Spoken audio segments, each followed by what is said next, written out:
There is a disease in the gaming industry. It's like every game back to back to back to back is constantly unfinished and broken, especially upon release. But over time, sometimes they do actually get fixed. Let's go hop into our first game here that has had some major problems, and that is Starfield. This game did not launch with DLSS or didn't really run well on NVIDIA graphics cards in general, which caused a lot of performance issues for a lot of people on PC. Most people on PC have an NVIDIA graphics card. Now they have started to kind of fix the performance within this game, as well as they did add DLSS to Starfield. Modders implemented DLSS literally day one, and I tested that on the channel. The thing is, Starfield still has a lot of issues. Like, it's clearly not perfect. I wish there was a lot more content to explore in the game.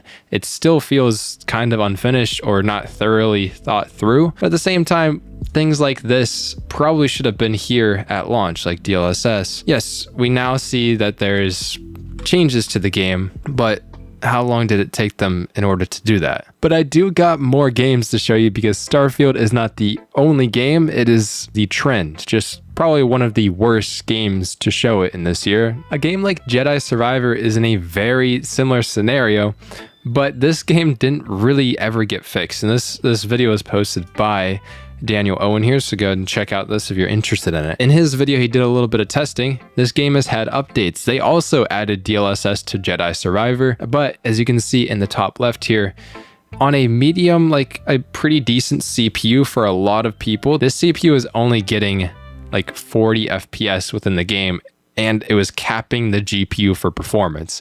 So that means that after all this time, it just never got fixed. All right, we're gonna do performance first, because frankly, it's abysmal. It's been broken. It's always been broken, and it still is broken to this day. And it's kind of a shame, because Jedi-Survivor itself does seem like a fun game that a lot of people would enjoy. It's kind of Souls-like in the way that they go about it. You know, it's a shame that it's kind of ruined by the performance, and it gatekeeps a lot of people from playing the game. Okay, we are here in Remnant II. Now, this game, when it launched, had a ton of performance problems and stuff like that. You can see in the top left of the screen, I do have an FPS counter. We're getting about 120 FPS right now.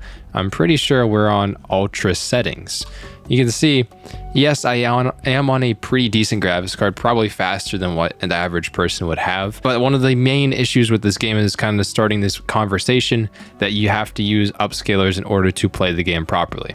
Now, I can turn off at ultra settings at 1440p with this graphics card in here, and I can still be getting like 80 FPS while recording right now. I'm using OBS to record, so you have to take that into account. Honestly, it's pretty good now, but when it launched, it had a lot of issues, and a lot of people, this is a big like topic of conversation. But they do also give you now the ability to turn off detailed shadows or turn it on, and this can help your CPU within the game. Big thing they added is you can go to a potato mode with the graphics. So like if you're really struggling to run this game, this potato mode doesn't look that good. Although it doesn't look terrible in here specifically, but it basically disables like all shadows and stuff like that. And you can see that we went from what was it, like 80 FPS to now like 115-ish FPS. So if you are struggling to run this game, at least you can play it now, whereas you didn't even really have that option before. Oh, hi guys. Oh god. Die. Yes, this game didn't launch in a good state, but it has been improved over time, and it's at least as good to see that happen. Though I would have preferred if it launched in a better state, especially when they knew that this game needed upscaling to perform properly. Here in The Last of Us Part 1, this game launched very poorly as well, and has gone through a bajillion performance updates, and over time it has gotten pretty good. It had a lot of VRAM problems from the start, and you can see on high settings with DLSS quality while recording with OBS, you have to take that into account here, that we are getting around 80 FPS within this game, and I think this game still looks beautiful. But you know, this game is fundamentally a remaster of a game that came out in like 2013, I'm pretty sure, and it couldn't launch in a state that was good and playable for a lot of people, and now they've gotten to that point. But you would think all you have to do is make it run well on hardware now. It's a remaster, it's not a remake really. They didn't change a whole lot about the game, not that I know of. Why couldn't a game like this even start off and launch well. It's honestly frustrating that the industry is kind of like this at this current moment. And I actually still want to play through The Last of Us Part 1 because I freaking loved this. Like, played up to this point, I think I'm about like 4 or 5 hours into the game. Maybe I was playing slow. Maybe I'm not a speedrunner. This game is great and it still holds up to this day, but why is a remaster also needing a ton of work after the game launch? It's stupid to me. It's really stupid to me. The thing is, like, this applies to other games. Probably the most notorious one is Cyberpunk. We all know how Cyberpunk launched back in 2020. This game was an absolute mess. Combat time. What is the audio? Why did a game that was this big, this popular, launch like this? And when we go to the Steam charts, I mean, like, literally this game peaked at over 1 million players when it launched. Like, it was ginormous. And we've seen over time that probably because this wasn't a complete game, it was buggy, that it's kind of struggled as it went on, and it did not retain nearly 1 million players. You'd think you'd retain more than less than 20,000 of them. But now we've seen updates to the game like Phantom Liberty and so many other quality of life things that happened to Cyberpunk to fix a lot of bugs, and that this game has had to undergo because of how poorly it launched, literally a redemption arc with the community. The game is fixed. Cyberpunk has gone through its anime arc.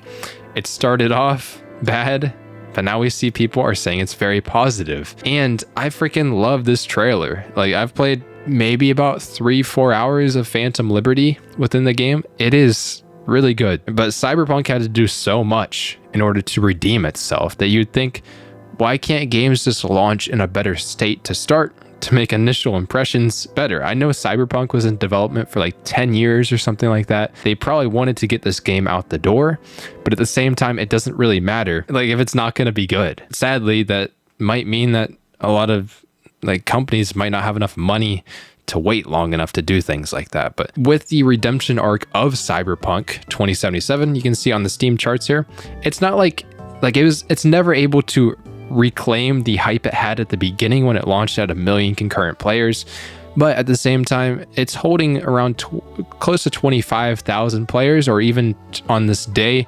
36,000 players. That's still a significant amount of people. It is still impressive, especially for a single player game. We know Starfield, one of the biggest launches of 2023, is down here at 58 with about 11,000 concurrent players. That's a good amount of people, but for how long of a life Bethesda wants Starfield to have, and when they want it to be a forever game, this is not that many people still playing it.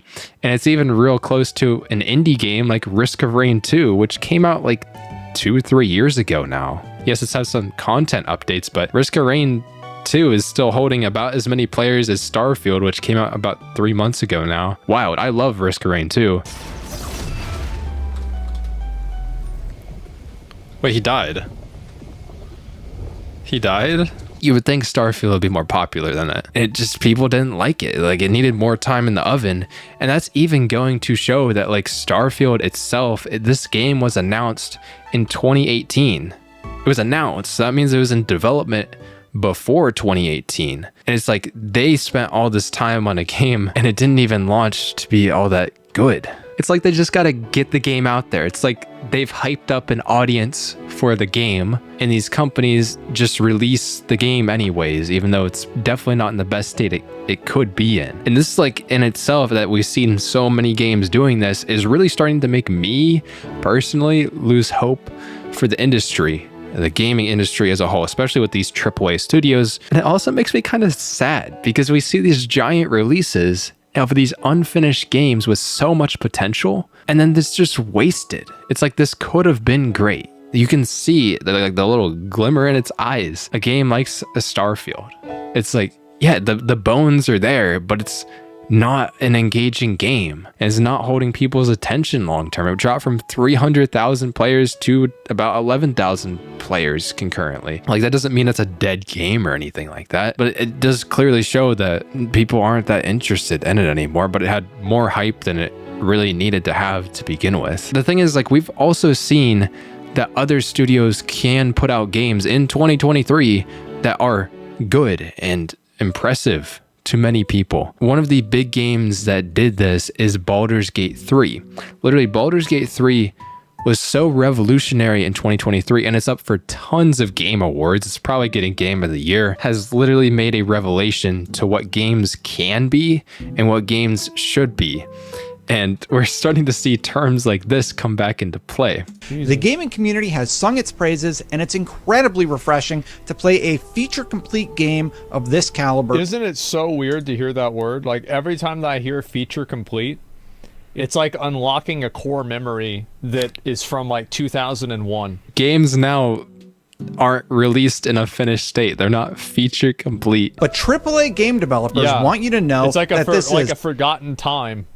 rockstar level nonsense for scope, that it's foolhardy to set expectations higher, and Baldur's Gate 3 should not be used as a raised standard to RPGs going forward. If they're not congratulating Baldur's Gate 3 for being such a good game, and we go back to the Steam charts, like so many people are still playing Baldur's Gate 3, we can see that's actually held people's attention at still like 70,000 concurrent players. Yes, it's a small portion of what it started at, but 24-hour peak was still over 100,000 players. Like, a lot of people are still playing this game months and months and months after it released. Actually should raise the expectations and raise the bar for what games can be. Obviously, we looked at earlier that there are some Unreal Engine 5 games like Remnant 2 that has a lot of problems. Makes people believe that Unreal Engine 5 just can't be run well. It's not true, because we also see games like The Finals, which is an FPS game, a competitive FPS game, which is redefining a genre. If you're just talking about FPS performance, that you can go in competitive settings within this game and genuinely still be getting like 200 FPS at 4K. This is an Unreal Engine 5. It's like there are studios that can still put in the work and the effort to make an Unreal Engine 5 game run well. And this can't be said for others. Like, we're making excuses for other studios. A game that has been very graphically demanding this year that a lot of people were complaining about is Alan Wake 2. But the thing about Alan Wake 2 is that game genuinely was really good. Like, it was a finished game. Like, you buy the game, it's all there. Okay, there might be a DLC coming up for it. I have no clue exactly, but it was only a $50 game, so I wouldn't blame them for making a DLC. At least they weren't lying or trying to deceive us about the state of Alan Wake 2. The biggest downside about Alan Wake 2 is actually that it's exclusively in the Epic Games launcher. I kind of wish this was on Steam. If you want to check out a video where I talk about why Steam is so good and why we always use Steam, I'll leave that in the card above here. But other games that came out in 2023 that are really good. Nintendo consistently keeps putting out bangers. Super Mario Wonder, good game. It wasn't revolutionary, but it was a very solid game to come out in 2023, as well as Tears of the Kingdom. What a banger. I'm not personally into these games a whole lot, but I see the beauty in it and I see why people would want to play it and get lost into a game like Tears of the Kingdom. There are certain studios, certain companies that can still, in 2023, it's not impossible to make a feature complete and good game. I know, revolutionary concept, but seriously, these games can still be very good given the time, given the effort that is put behind them. Now, you could argue that, like with Tears of the Kingdom or Mario, that these have insane budgets behind them and that this is unreasonable expectations. That's the same thing that happened with Baldur's Gate 3. Because Larian Studios is not a big studio at all either, and this game didn't have an insane budget behind it, but they were still able to make a game that was pretty crazy and blew everybody away. Like, Nintendo could rush out Tears of the Kingdom. They could rush out the sequel to Breath of the Wild, which was so successful, but they choose to take their time on it. They choose to work on it in the long term. That really makes a good game, because I'm pretty sure, now I heard this through word of mouth, but Tears of the Kingdom was actually done a whole year before it released. Like, the game itself was done. They did a whole ton of stuff to get the game into a finished state when it actually released. Tears of the Kingdom has some problems just because it's running on the Nintendo Switch, and the Switch really needs a hardware update. I think we're going to be seeing one in 2024. The game itself, pretty phenomenal with how feature-packed it is, how much you can do in it, how much you can explore. But the thing is, with Nintendo, I am going to be ignoring Pokemon because those games usually come out really unfinished and buggy. It just seems like Pokemon is doing the same thing that the rest of the industry is, which is just keep pumping out games constantly. So when it comes to releasing a game, I think it's completely reasonable to expect You know, a complete experience from the game that's coming out, especially if it's a buy up front kind of thing. Now, if it's a live service game, I can kind of excuse it a little bit that it needs to be complete. That could mean performance related things. Like, is this going to run well on your system that you're playing on, whether it be console, whether it be PC? Is it reasonable for people? Is the game like fun? Is it feature complete? Can you do things in the game? Is it not buggy? Why are so many games coming out, even from these AAA studios, that just are like bad, broken on release? Even if they get fixed over time, why are they releasing in such a bad state? I have a few reasons why this might be the case. This might be a hot take. I think one of the worst things that has ever happened to the gaming industry or any creative industry in general, like, is mixing it with like shareholders or money or trying to appease people based on arbitrary goals. Obviously, every company wants to make money, and right now we're looking at here Activision Blizzard. So they make Call of Duty, they make Overwatch, they make World of Warcraft, all those games. This company went public 2014, and ever since then, Activision and Blizzard, since they combined, they have always been trying to appeal to shareholders. They've been chasing the short-term revenue for the quarterly earnings, which really mean nothing except appeasing their stockholders. Like, it's destroyed Activision Blizzard's reputation over the years. As you can see in the top left, obviously they're at $0 now because they got bought by Microsoft. We'll just have to see how that goes over time. But this is genuinely one of the worst things to happen to any creative industry, is when you mix arbitrary goals for money and quotas and quarterly earnings. Games are creative to their core. And when you take away that creativity and cloud it with the judgment of money, it really takes away so much from the gaming industry. That might not only be because of, you know, companies and big suit guys looking down at the company and they're just like, hey, we need to make money and all that stuff. This could also be a little bit of an aftermath from COVID. Not 100% sure that we could be seeing the actual effects of that, and now they actually need to make money, so they have to put these games out. At the same time though, I would rather the games just wait longer to be done, but maybe they can't do that because of they need to make some money. The other option is genuinely individual developers making these games.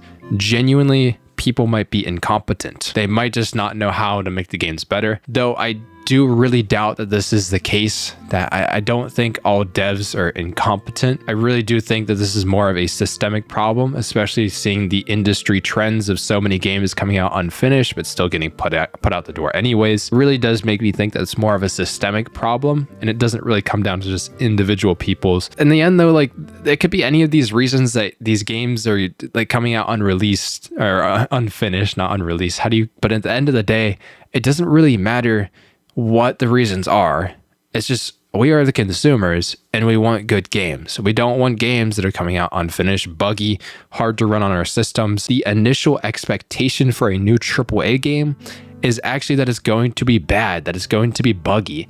And why should we be viewing games in the lens that they're going to be broken? At the same time, it's probably easier said than done. The thing is, if we look back on this past year, all of the games that have been really good and well received by the community have all been games that have had a lot of time and effort spent on them. Like, think about Tears of the Kingdom, thinking about Baldur's Gate 3. They're also games that aren't trying to do too much. Like, I kind of feel like Starfield tried to do too much. Maybe that's the biggest example of this year, but maybe even Cyberpunk, when it first released, that game, why it was in development for so long is because the scope of the game was so enormous. But we also see games that are coming out now that are smaller in scope. We see a game like Jusant, which I think looks pretty fun and relaxing, but it's only like a 5-hour game where you climb a mountain. We also see a game like Plague Tale Requiem, which was really well received by the community. And this game was smaller in scope as well. It's not trying to do too much. There's games that maybe could break the box a little bit, and that's a game like Baldur's Gate 3 was huge in scope, and they succeeded on that scope because they took the proper amount of time to work on a game like that. What developers and teams should be looking at is what kind of games can they realistically make, what do they have the time and resources to do, and not be too over ambitious so we keep getting games that are unfinished over and over again because they can't actually achieve those goals. And what I'm not sure is, I don't know how much these studios or publishers realize about their games how important the first impression of a game is, and releasing games that are unfinished really hurts it long term. Like Jedi-Survivor, just for example, or made his follow-up video talking about Jedi-Survivor. He titled it 2023's worst optimized PC port. That's one of the main ways people remember this game, is of how bad it ran on PC. A game like Alan Wake 2, though I do think it was a very complete game on release, it had a lot of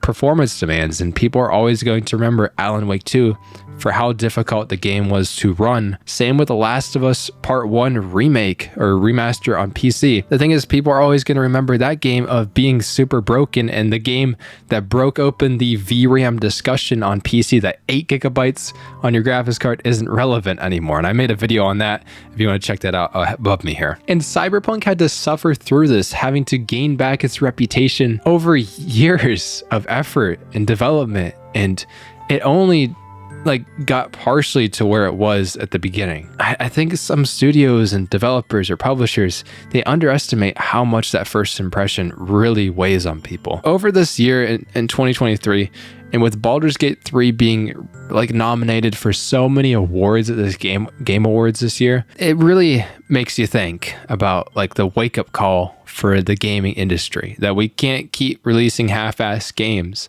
that aren't finished. People don't like them. We're sick of them. We want games that innovate, games that take some risks, but at the same time are full games, feature complete games, which is the funny word. I feel like our money is worth spending on it, instead of feeling because if you look at a game, if it's on Steam or something, if it's $70, that might sound like a lot of money. There's a difference between the value of being $70 and what we actually think the game is worth. So the only reason we're upset about that high price tag is because we don't think that game is actually worth $70. And until games actually make up that value gap, then we're gonna have problems. We're just straight up gonna have problems no matter what. So hopefully Baldur's Gate 3, Tears of the Kingdom, all of these games, seeing that you can spend a ton of time refining a game to genuinely make something good and not just kind of waste your time like how Starfield feels, it does all come down to the devs and the studios that are making these games to make something that's actually good. So that's all I have to say on this topic. Unfinished games 2023, it's been a plague. What do you think though? Has it been a plague? Are we heading in a good direction now? What do you think? Are they going to start spending more time on games? I'd rather just full games coming out instead of half-assed games. Let me know what you think though. I'll see you in the comments. I'll see you in the next video. You guys have a good one, and peace. Also wanted to say happy Thanksgiving. This is coming out on Thursday, so hopefully you enjoyed. Just want to say thank you for watching, and hopefully you've been enjoying the content and stuff like that. Have fun with your family, and maybe spend too much on Black Friday. Okay, peace.